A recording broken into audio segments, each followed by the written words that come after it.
মামা এই বস্তুটা কি জানো? এটা কোনো থাকে জানো? এটা একদম মজার বিষয়ের কথা এটা। হ্যাঁ, এটা মোটরের ভিতরে থাকে, তামার কভার এটা। হ্যাঁ, বহুত মানুষের কি করে এটা ফেলাই দেয়, ঘরে রেখে দেয়, কিন্তু এটার দামটা কত টাকা জানো নাকি কাকা? তুমি বলতে পারবা কত টাকা দাম আছে এটা কভারের?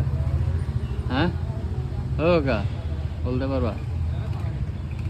দাম আছে এটা, তাও কত টাকা? দাম আছে। হ্যাঁ 700 টাকা দাম আছে। হ্যাঁ, তুমি জানো তাহলে। তো বহুত মানুষ আছে এগুলি কি করে ঘরে মোটরের ভিতরে থাকে, ওরা কি করে ফেলাই দেয়, ফেলা দেয়, জানে না, কিছু হ্যাঁ। জানে না। কিন্তু এটা দেখছো কিমত হ্যাঁ। 700 টাকা কিলো এটা। হুম। তো আপনারা যদি ঘরে মোটর থাকে তামা, তো এটা রাখে দেবেন, ভাঙাচোরা মানুষ কেটে দিয়ে দেবেন, বা 700 600 টাকা 500 টাকা কেজি দিয়ে দেবো আপনাদের। আর আমাদের কাছে নিয়ে আইলে 700 টাকা কেজি পাবে, হয় না গা? হ্যাঁ।